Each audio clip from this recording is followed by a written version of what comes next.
Good morning. How many of you here are business students? And how many of you are thinking about starting their own company? All right, that's really good, and that's what I hoped and thought of when I just put together a few slides. So really, I want to make it quite short and mainly just briefly introduce myself and explain you sort of why I'm here and how I got here, how I started two companies basically since I left university in 2006, and maybe just take that as a case study to you and just share my approach and see what you can make of it. So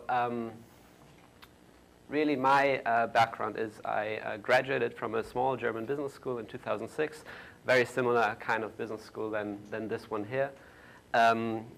I did a 4-year degree, and luckily, basically, throughout my studies, I was always forced to every summer do internships. So probably very much went to the same firms you guys, already worked for or are going to work for. So investment banks in London, consultancies, firms like that. And basically, at the time I graduated, I had a year of work experience and knew by then that none of the companies I worked for, none of the businesses I was in, is really what I was wanting to do. So almost out of necessity, I, very early on decided that I want to start my own company, but having a business background, so meaning I don't have, any real skills, I didn't quite know what actually I could be doing.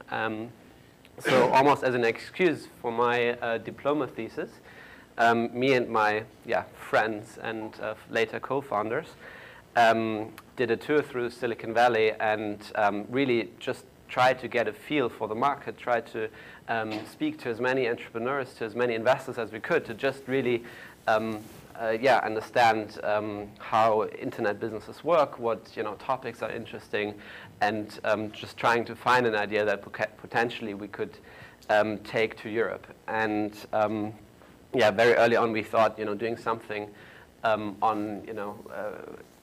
in connection with an internet business probably makes a lot of sense. You require very little capital, it's quickly scalable, being very of young age, you don't look, it's still somewhat credible to do running a business like that, so it's probably makes more sense for us than starting the next oil business. So we thought intuitively that's probably something that makes sense to do. So we found a business that we really liked.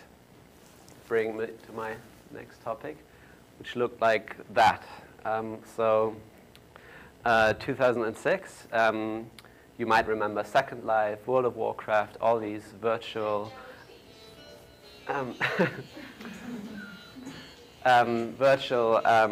worlds, computer games. Sorry. There's usually a volume button on the side. Maybe try that one.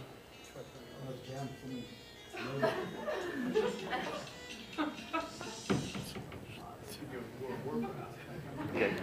So, good point, So, no worries. So you might remember back then, Second Life got a lot of attention, a lot of press, virtual worlds, online computer games you would play with other players online in virtual worlds. And the funny thing that happened is that virtual items that existed in these worlds happened to have real value in the real world, and actually a very high real value. World of Warcraft was the most prominent game, still is today. North of 10 million players still today play these games very regularly. And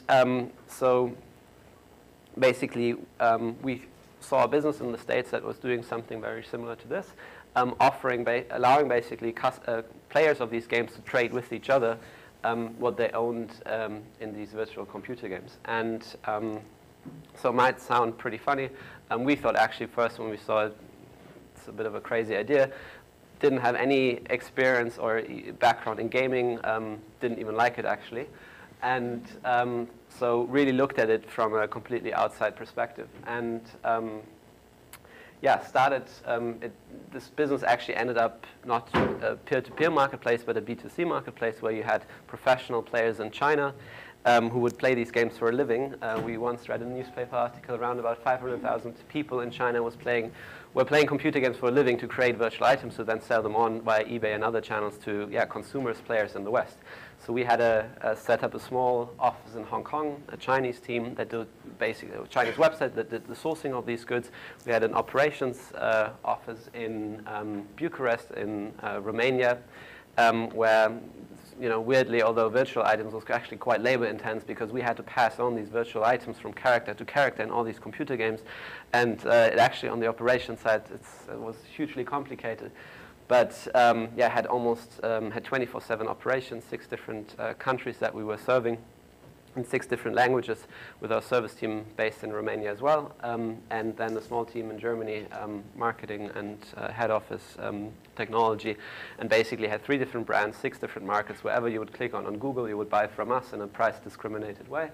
The first month that we were online with this business, we did in that month 100K in revenue, which we didn't really think this was possible. The business, we luckily kind of as seed investors persuaded kind of fellow alumni from my school to invest in our business. Got basically thrown at with venture capital money after we had shown that there's quite a lot of volume in this business. Raised about 3 million euros 3 months after we started. And then, got very fortunate that we could grow the business to around about 1 million in revenue a month. By the 7th month we were running it, and could then sell already a large stake in the company to another investor, and continued with the business for around about 1.5 years, then kind of pulled ourselves out and handed the business over to kind of the senior management that we had in the company. And that for me was just a great start. I mean, in many, many ways, but mostly, and that's kind of my first piece of advice, because we had the opportunity to build this company, and we just learned so much during that time period. I think there's generally learning by watching others and learning by doing things yourself, and probably really depends what kind of character you are. But for me, learning by doing things was the thing I benefited most from by far. So my first piece of advice is to seek something where you can do a lot of things yourself. So I think that's hugely important, especially early on. That brings me to then my second company. And I have to be extra careful what I say to now because I have one of my investors in the room, actually. StylistPick really started out in a similar way.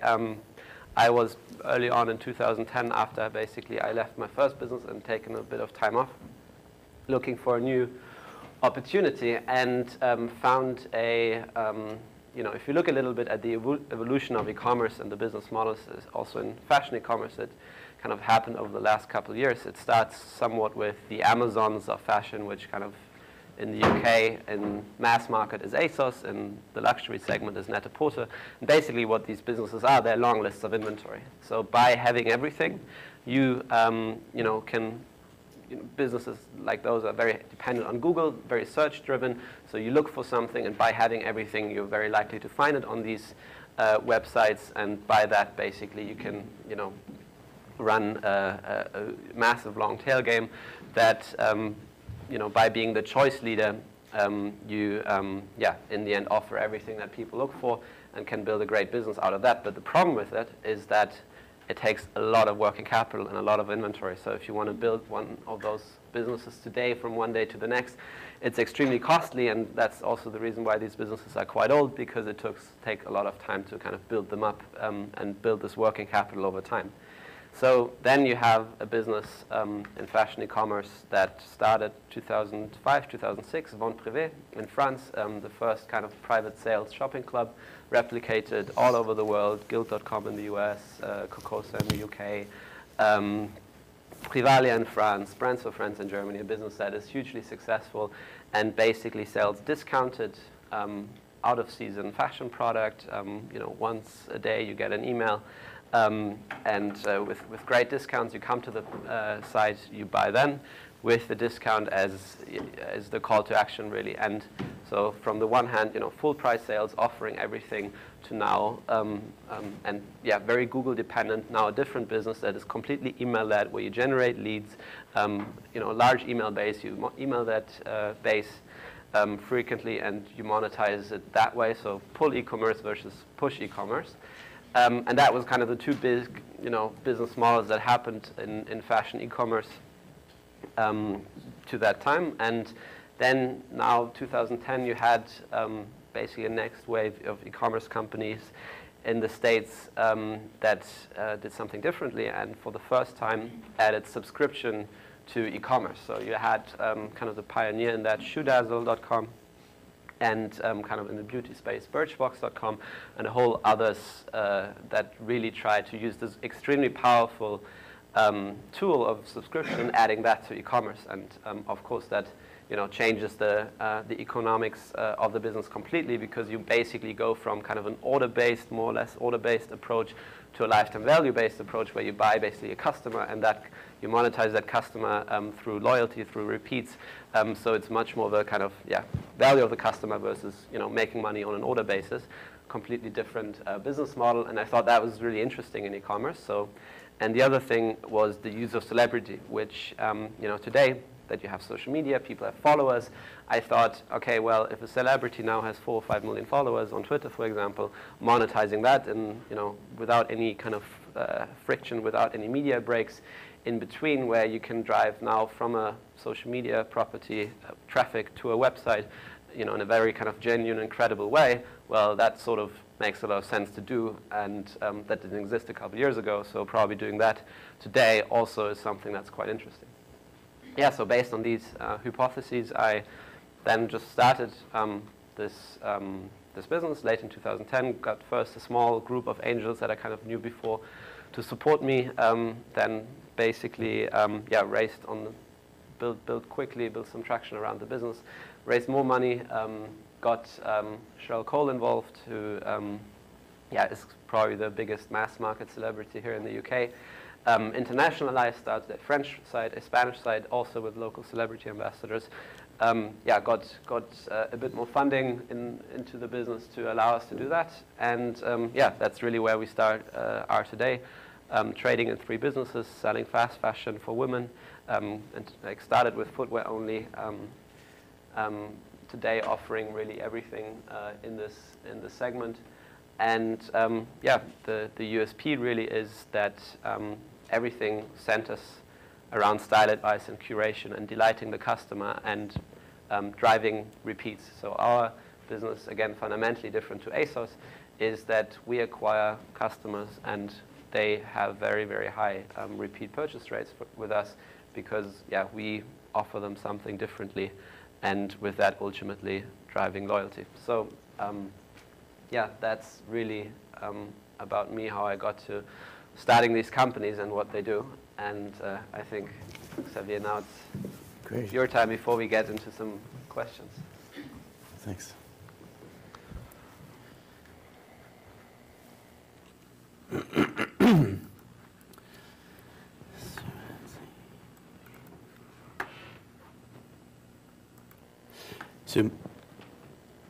So my business is Mendeley Dress, and originally it wasn't particularly my idea. So it's my co-founder who unfortunately couldn't make it this morning, but she's on her way. So she was working in Hermès at the time, the French luxury group, and she'd been there for 3 years, and she must have been 24, 25 by then, and she thought, I'm not particularly enjoying myself. I really want to start something like you did earlier on. So what can I do? And so we talked about it, and she said, listen, yesterday I spent all my day lending stock to celebrities, journalists, friends of journalists, friends of friends of journalists. Surely there's a business model here. I should just open a little room and make some money out of it. And literally it was from that idea that we then took it on and were walking on the King's Road and thought, literally what's stopping us to put this to the test? So 2 weeks later we had a test site that let me skip to it. So we put up a test site very, very quickly. We saw some traction. We saw orders coming in, and we thought, okay, great, the consumer wants this. And then we thought, okay, let's build up the whole proposition. And so we thought, okay, well, you know, following the typical online e-commerce proposition, it's about having selection. So now we've got over 4,000 dresses on the site. Price, you know, you can get a Marc Jacobs dress for about £29, which is just ridiculous. And we do, you know, all the best sort of delivery services you can get. So 90 minutes within London, next day anywhere in the UK and in Ireland. And then it's about making sure that we've got that service layer added on top. And so on the surface, it looks very much like a normal sort of e-commerce site. But the reality is that we're heavily skewed towards events. So on the page before, you saw that we've got, you know, we cater for a very big range of demographics. So we've got 14 to 24-year-olds that use us for school events, proms, you name it, university students. You know, Oxford is a big customer in a sense of ours because we cater to all the balls there. Same thing for Cambridge. Then we've got the middle demographic, which is probably 50% of our customers. You know, from 25 to 35, all of their friends are getting married, you know, within that 10-year lifespan. All their summers are booked up. They've got responsibility at work. They've got events to go to. They've got disposable income. They want to spend some money on looking good. They care about it. They're very social, so they like to post their pictures, and they like to be sort of seen in different things. And then you've got the more sort of traditional 40-plus-year-olds that just have events that they want to memorize. Here are some of the designs that we have. You know, literally anything that you would find on Net-a-Porter or My Wardrobe or matches you would find with us. And so the difficulty we had at the beginning, a bit like Felix's comment, was that, you know, do we go full retail where we buy everything in advance and then, you know, hope that it works out, or do we flip the model and say we're going to be more of a sale or return or lead generation business? And so we went to the market with this, and we thought, okay, the feedback's not going particularly well. No one wants to give us any money. So let's, you know, we've got momentum. Let's keep building the business. And so a bit like Felix mentioned, you know, we literally did everything ourselves. We tried to outsource the coding. It was a nightmare, so I ended up being the CTO. Anna was doing the buying, the graphics. You know, literally the two of us split the business, working out of a 1 meter or 1.5 meter by 4 meter room kind of thing. And bit by bit, we built a team. So now we're, you know, 15 people, and we're ticking on very nicely. And so getting back to the website, so everything you would expect to see. So very much putting in front of you latest trends, any of the designers you would expect to see. You know, if you look at some of the price differences, you've got, it's typically anywhere between 10% and 30% of what you would pay, typically, to buy. And similar routes to market in terms of email, you know, very obvious navigation on the site. And so sort of talking about the innovation game, which is what the topic was, when we went to the market, this is more or less what was happening, right? You had third-party comparison sites coming into e-commerce. You had social big media companies buying into. You had News Corp buying into Brand Alley in the UK. You know, all this sort of dynamic. And you had obviously a lot of offline people coming into online. But the reality is, we always saw this as an online business. So we weren't too affected by it, as long as we were able to be the first in there and the first ones to scale. And the other paradigm was the fact that within e-commerce, there was a heck of a lot of innovation going on throughout the consumer life cycle. From awareness, you had econometrics-based SEM campaigns, all the way through to, you know, companies like Shuttle, retargeting companies like Criteo. You know, literally everything was a buzz. And so what we found was that we ended up having to not only was our concept very innovative, and we had to sort of prove a lot of metrics, but we also had to reinvent how we were going to deliver this to the masses. There was no particularly clear way. That said, you know, our customers were, you know, online. You know, so we had to make sure that everything, because it was going to be transparent, we had to communicate with them very transparently. We had customers posting stuff. Again, this is Twitter, but you see Facebook and any other channel, it's the same thing. You had stakeholders, investors, and all that, literally having all that visibility. And even suppliers, right? Suppliers were seeing what you were doing. So literally everything was very visible, and so everything that you do is particularly important. in these days. And so we had all these channels. So this is called the conversation program. We have all these channels to acquire our customers. And we thought, well, let's very much focus on exactly what it is that we do. And for the first 2 years of business, we were spending about £5 to acquire a customer, which is phenomenal. And the truth is, it hasn't scaled that much since, because we've really leveraged a lot of what works for us. So a lot of sort of real-time stuff. I'll come back to this slide, but let me go. So PR's been, so Anna's job as the head of PR for Hermès was valuable, super valuable for us. So we've been in all the relevant places, making sure that we targeted the right people.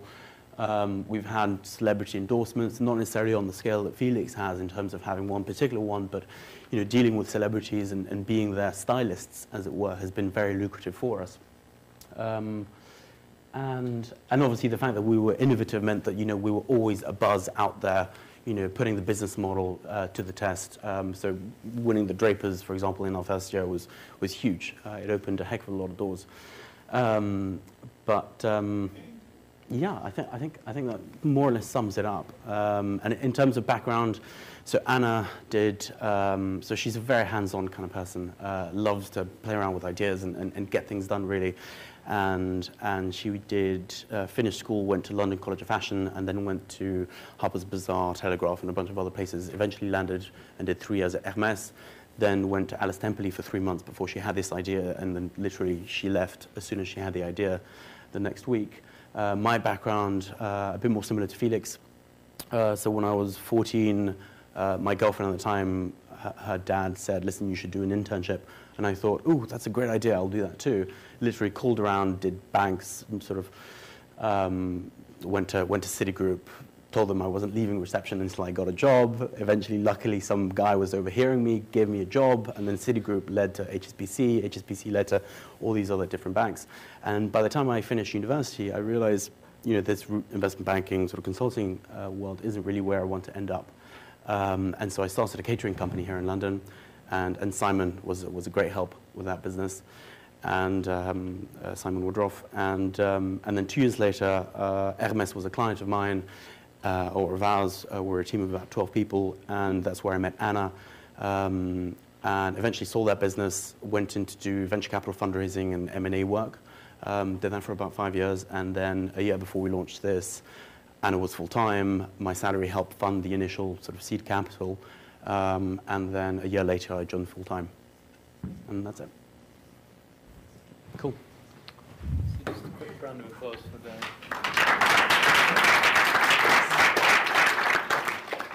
Should we just take some questions from everyone now, if people have particular questions to ask? Because we've got about 20 minutes of Q&A available. What's the strategy to attract new visitors to your website as opposed to repeating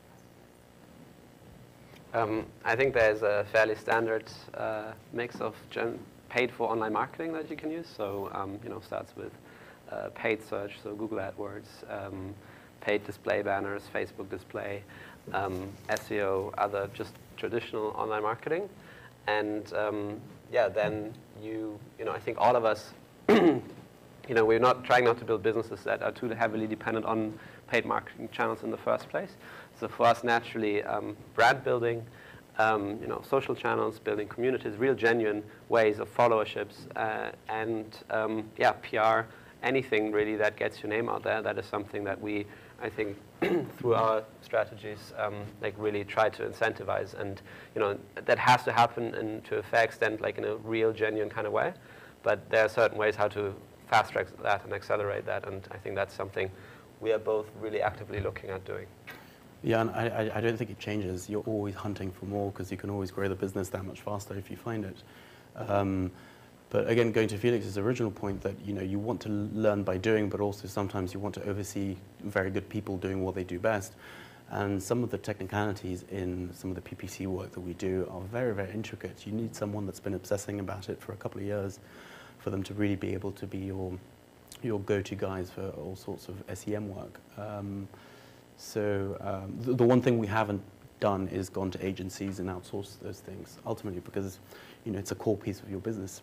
You can't, you might outsource a particular part of your acquisition to them, but you definitely want to keep most of the control in-house. Yes. Yeah.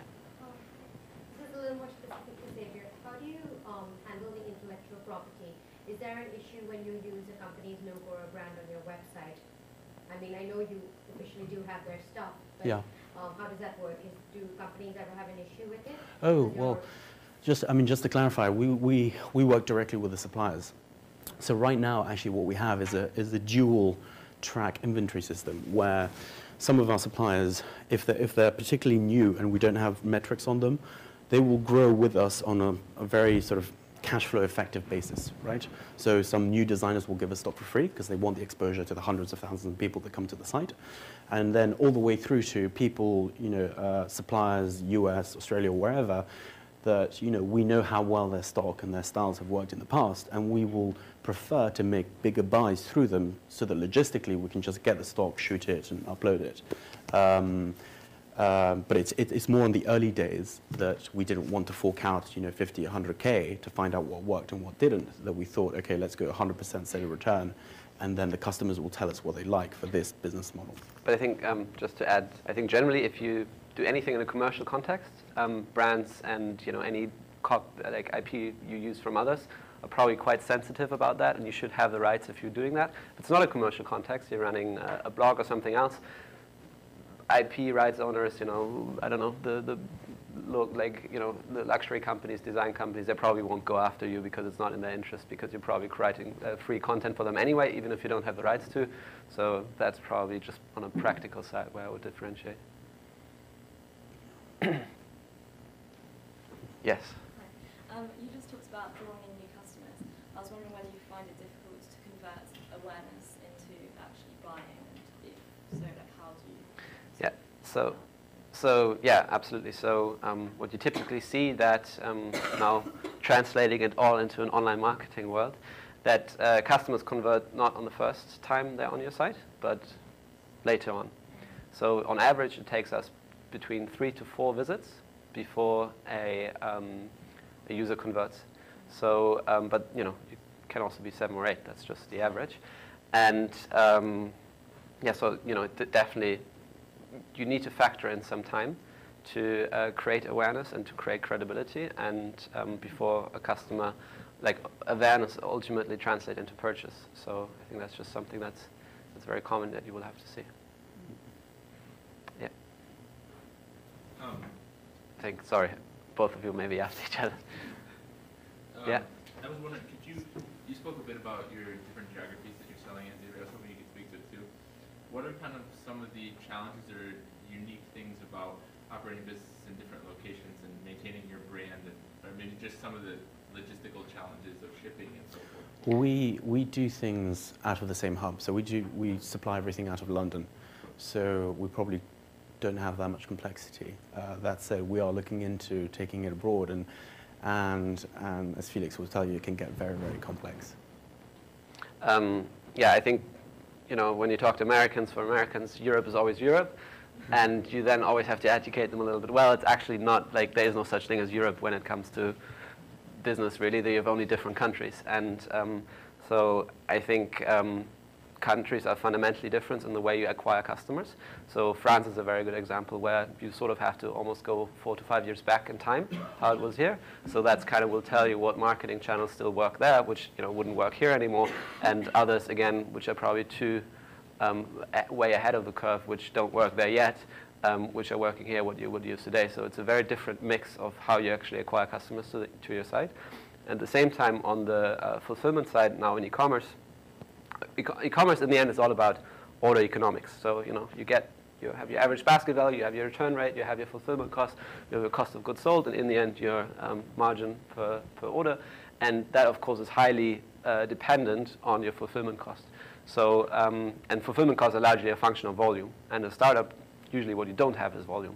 So it's really about setting it up in a kind of variable and flexible way. That also for us, we still do this from one hub. That you can cost effectively ship to and to other countries. And again, when you have higher basket sizes, 20 euros or shipping cost is probably not an issue. But if your average basket size is 40 to 50 euros and you have that cost, that's a big issue. So I think it's really dependent on what you're trading with.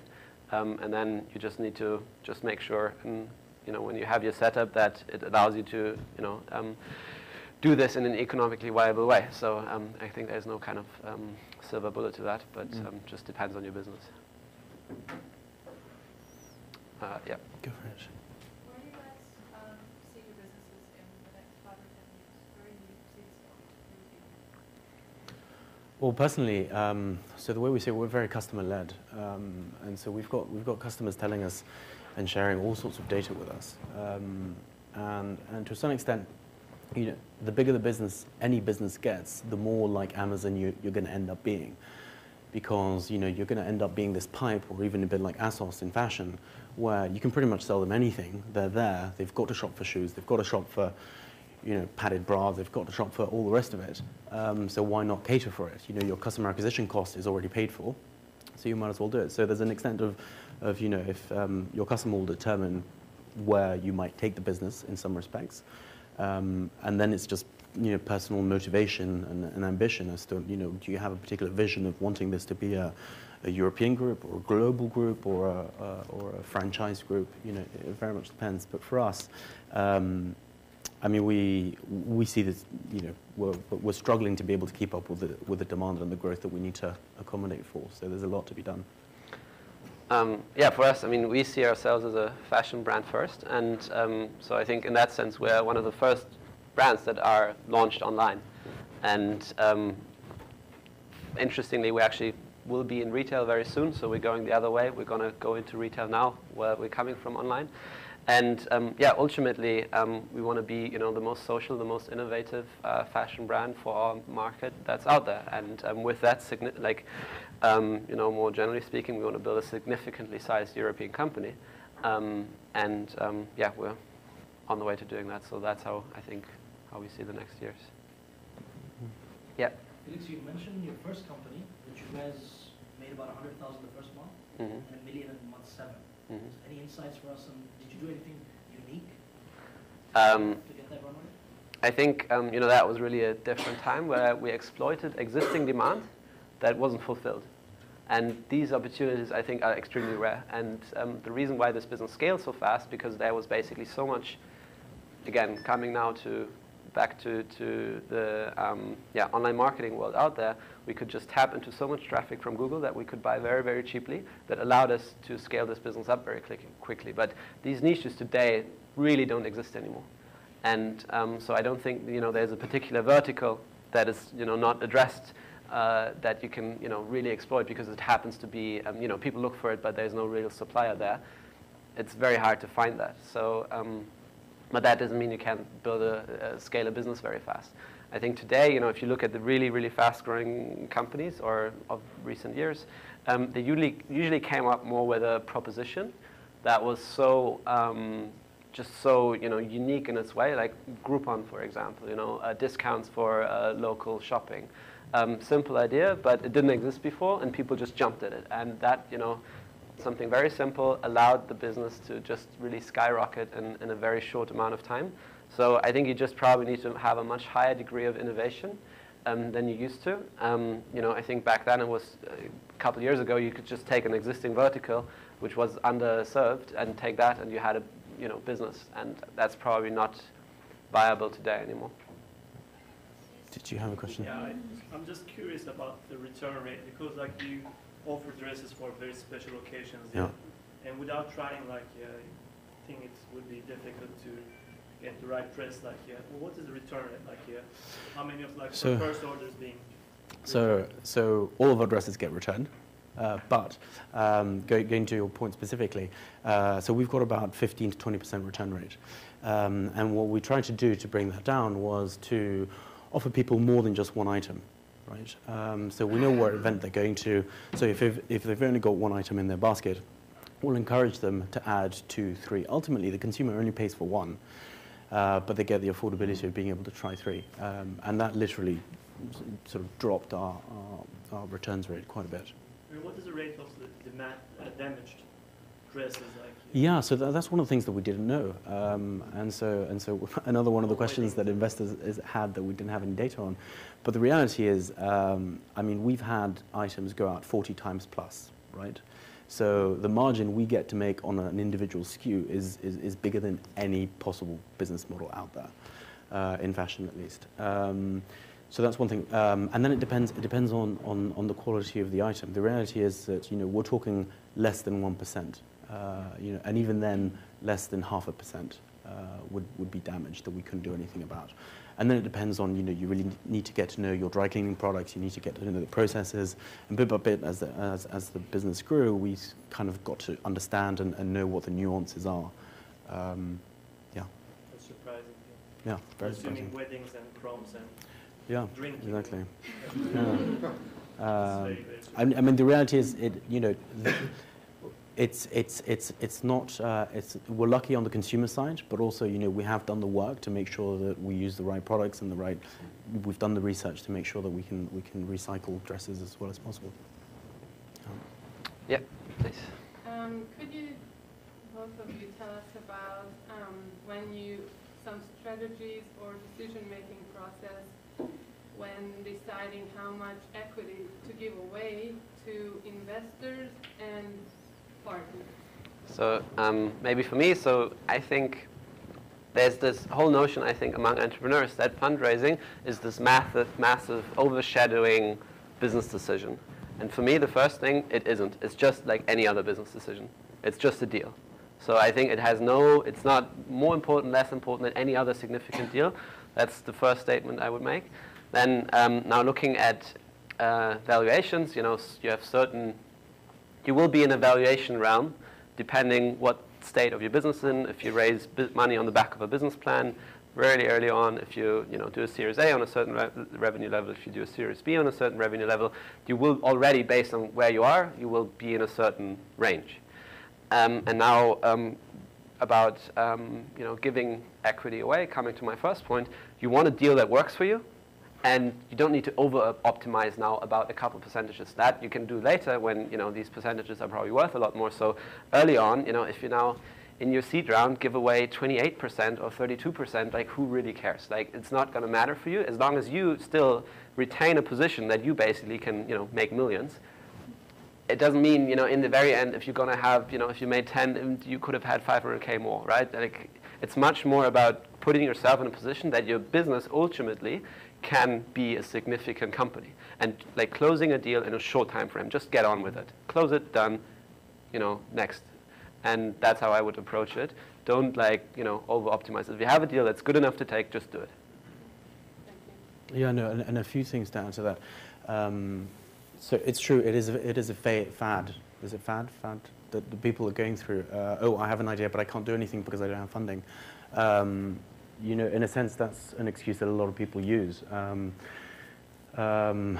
People find funding in all sorts. Suppliers, like Simon was talking about, you find the funding if you can't find it anywhere. And if you're struggling to talk about valuation or anything like that, maybe they're just not the right people. The reality is, when the right investor is in front of you, like we're just about to close a round, we kind of didn't even bother talking about valuation. It made sense. We love who they are. Let's get on and sort of start executing. Maybe the point to partners. So stock options, huge topic in Silicon Valley.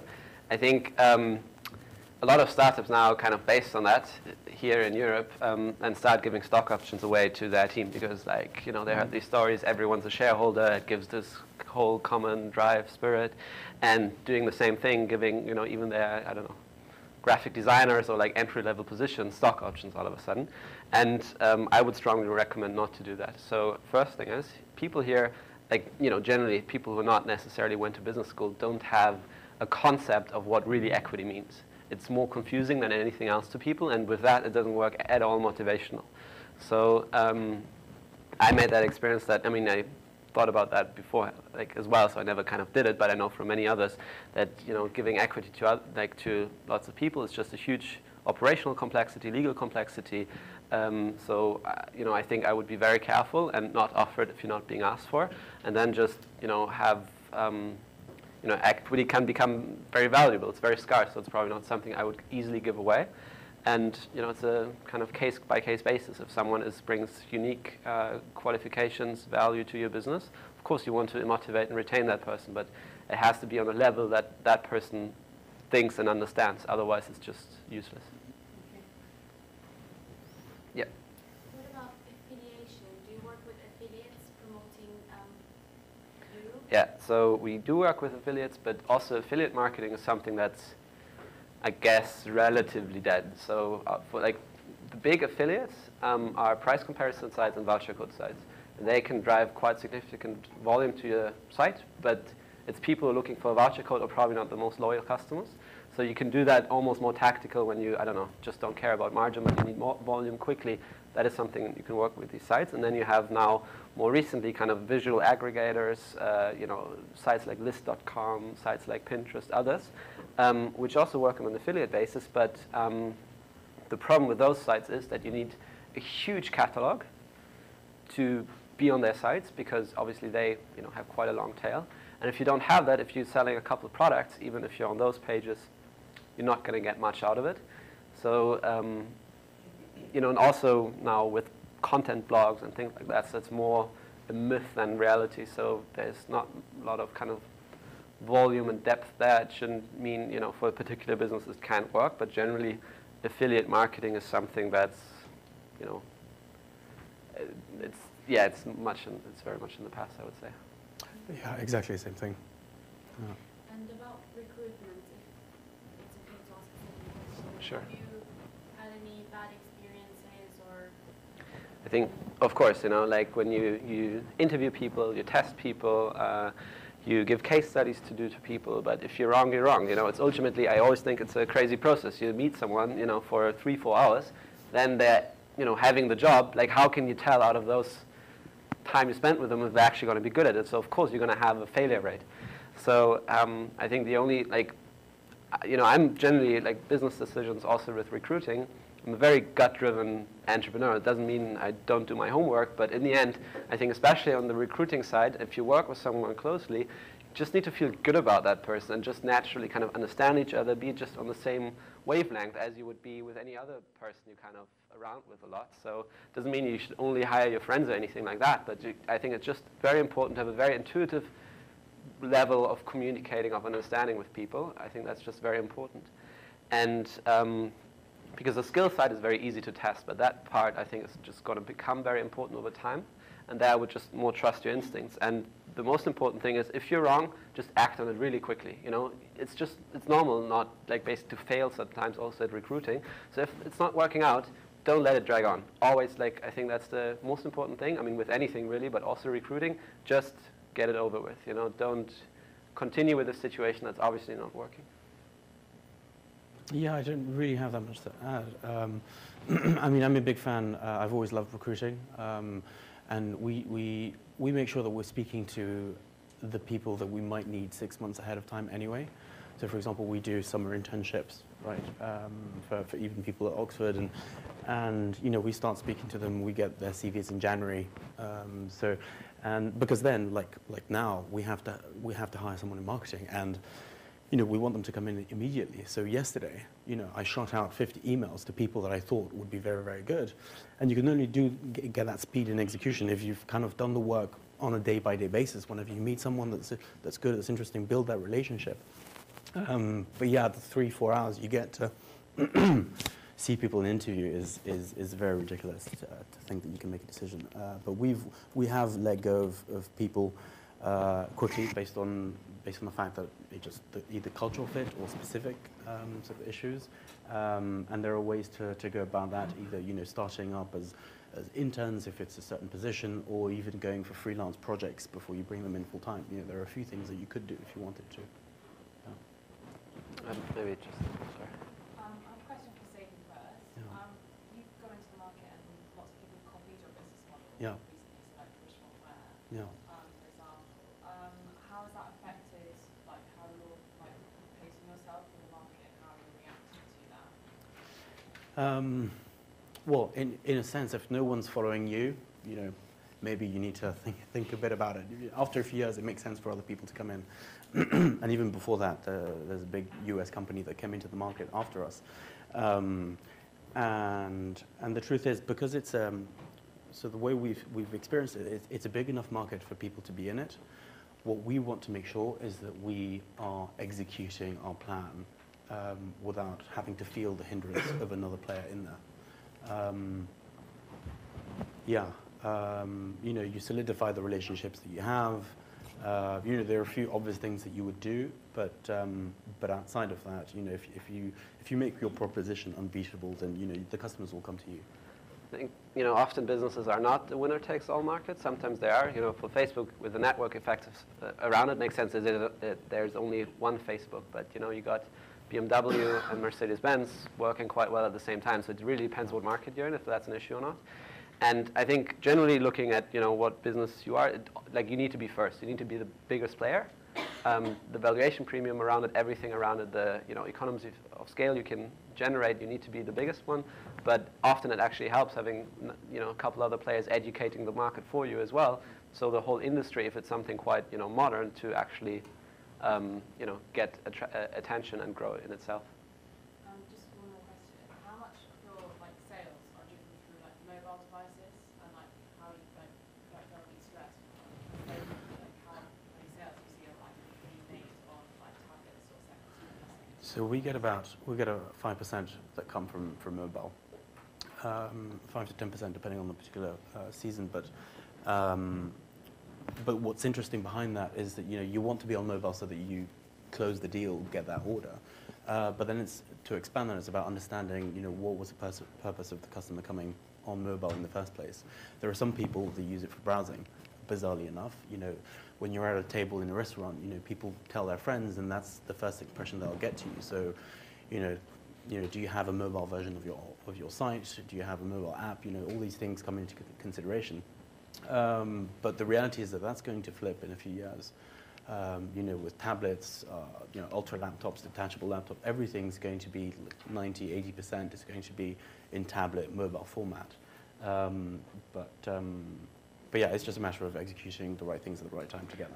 So for us, it's significantly more. So for us, it's between around about 40% at times.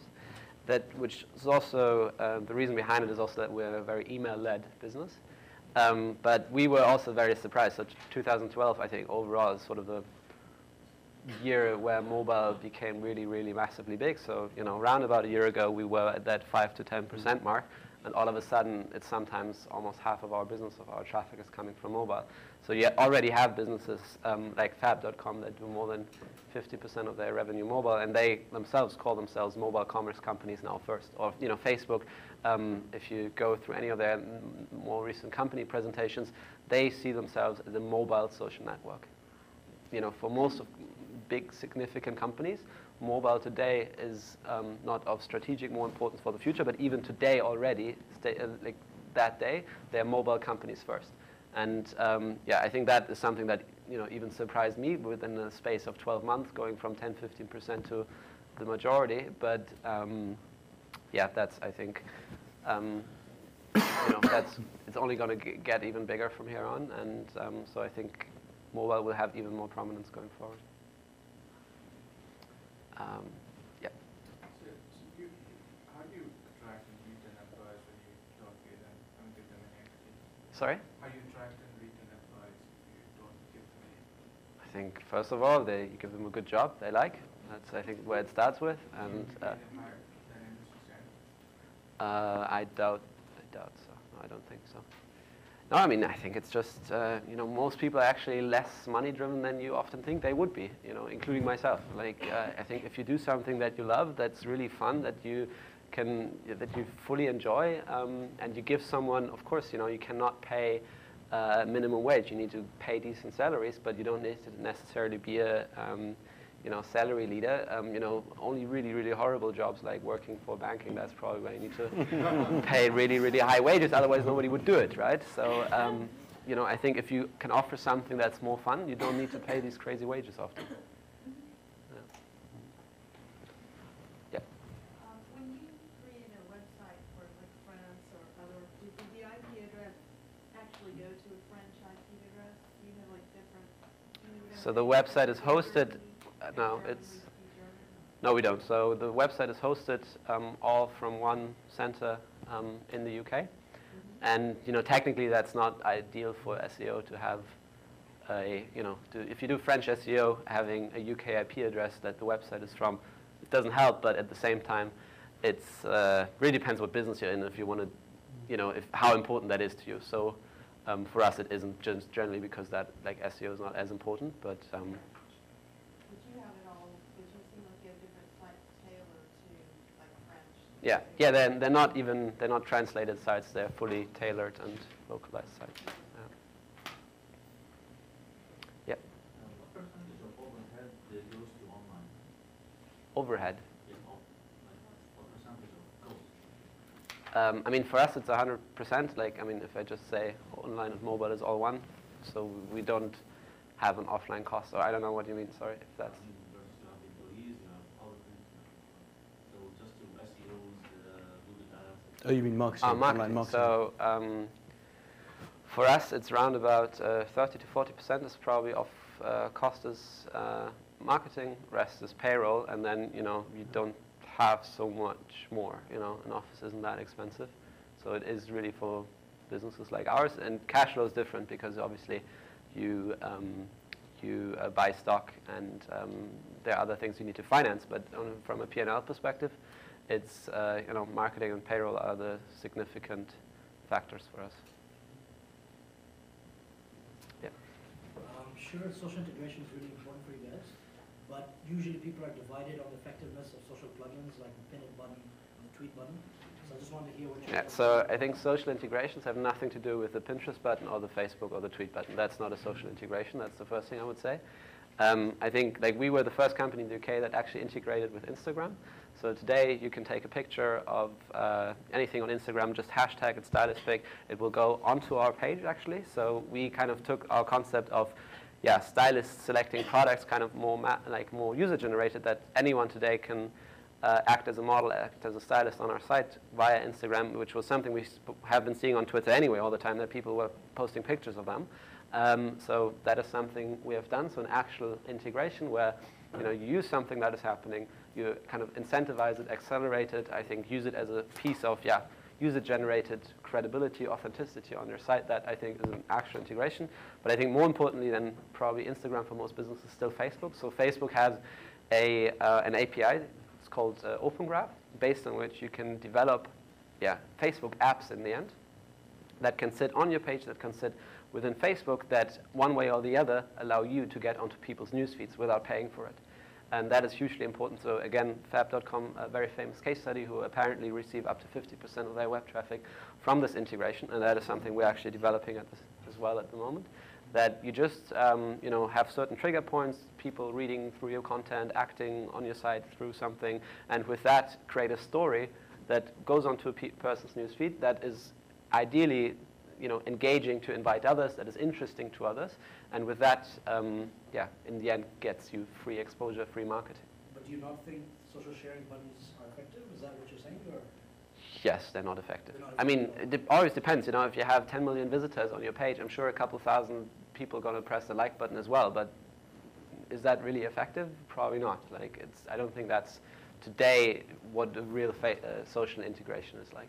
Is it because you guys can measure the effectiveness of a tweet? No, you can measure the effectiveness. You can, bit.ly links. You can completely measure the amount of times it has been shared, retweeted, everything. But from a simple, and I'm not saying Twitter is not effective, but a simple tweet button of a product or something, that's not going to get much usage. That's going to be of significant value to you. You need to think a lot deeper to, in the end, have a social product. That is not going to make it. Yeah. Do you have a measure of people who use your app on Facebook? How many of them, what percentage actually let the story come on their news feed as in publicly? Because for example, me personally and pretty much all my friends, if I was to use an app, I usually set it in private because I don't want let's say New York Times, I read this and so on. I just don't want it to clutter. So I just think that so my view so far is that the most effective way is to actually get the person to just do it themselves, to decide to kind of put it out there, photo, your product. How many people actually do it this way, that they let the app story to come up with the measure for this, so you can't really see that in social media? Well, you get to see it in terms of averages. So whenever you're doing something, let's take Facebook, you'll see the reach that it's had, right? And so that's, you know, people that have had it on their feed, whether they've engaged in it, seen it, you know, it could be like a display ad on the New York Times. It might have been there, but you haven't. On people's profiles, as in the application story coming up on the. I think it's, you know, for us very difficult to see from others. I can only speak for ourselves. So for us, it's a very small percentage that change their privacy settings or, you know, not allow certain things. It's not very high. Right. But I think it also depends what product it is. You know, for example, I'm sure lots of you use Spotify. Spotify had this huge Facebook integration. I hated seeing, you know, people seeing what I'm listening to. So I immediately went and closed that down. But I think if you have a more sensible approach to what customers can see and, you know, if they're kind of connected with and who can see it, if you allow people to be in control of that, you can get around that. So. And also, I mean, it's a channel, right? It's not anything other than that. So it's like calling yourself an internet company when really you're just using the internet as a medium. You know, in a few years, people will call themselves mobile companies. These are just channels. The great value that we get from social is that there is that sort of 5% or whatever percent that actually get referrals for us, right? Because they share the products, they interact on our social media. But then there is, I forgot what I was going to say. Yeah, sorry, completely forgot what I was going to say. Are you planning to expand into men's and children's clothes, because you already acquired customers? So for us, not being a complete fashion outsider when I started, I realized that men's fashion is actually a niche market, and so I think, and generally, like I think we're quite happy addressing this market. And you know, women's fashion, I'm sure it's the same in your segment, are multi-billion-pound markets just in the UK. So we have so much room to grow, and I think it's something reasonably hard to actually be good at. And I think we have so much scope to actually be better at what we're doing, and then being also driving within the categories we're in, building a bigger business. That I don't think now adding men's will be kind of the quick answer for us. And roundabout, you know, online is a bit smaller still, but it's growing up, increasing quite quickly. Around about 2/3 of all retail transactions are done by women. So shows you a little bit about the size of markets as well. Like for example, rental with children's clothes, if a woman goes on to readiness and the child needs to be dressed up, the child needs to grow.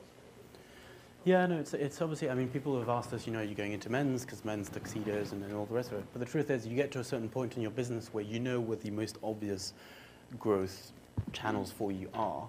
And, you know, if there is an opportunity there, you would rather wait until a new player or a smaller player goes into it, see how it behaves, and then maybe adopt it.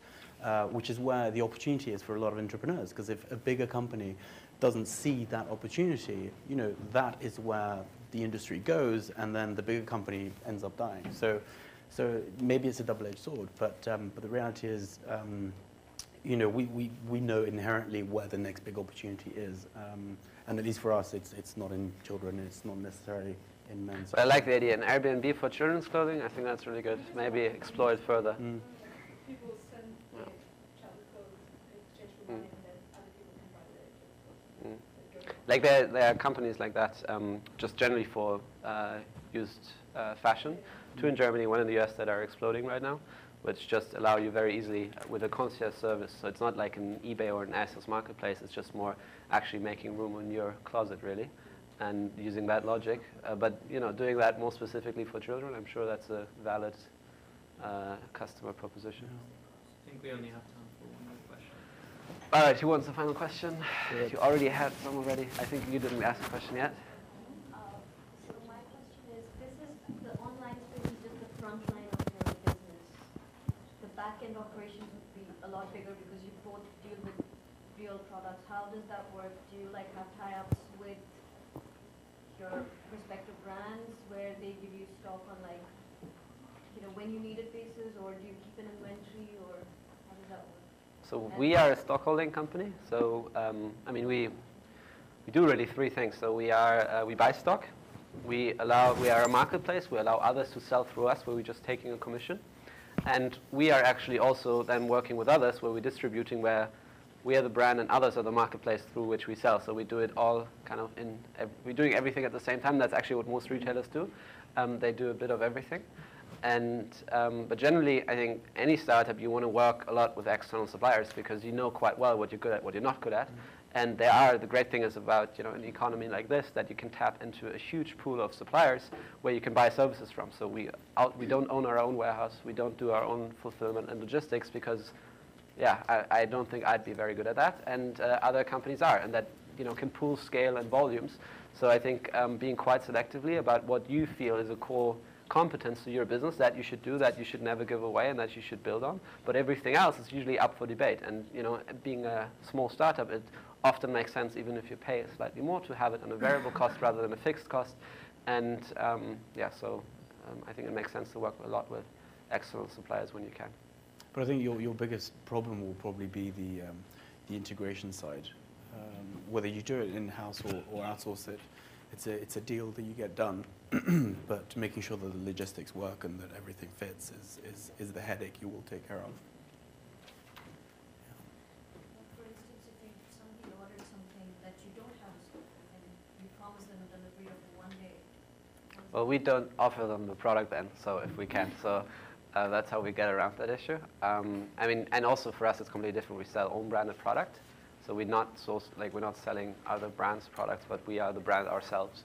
So we have completely different manufacturing processes in the back. Cool. Good. Thank you very much, everyone.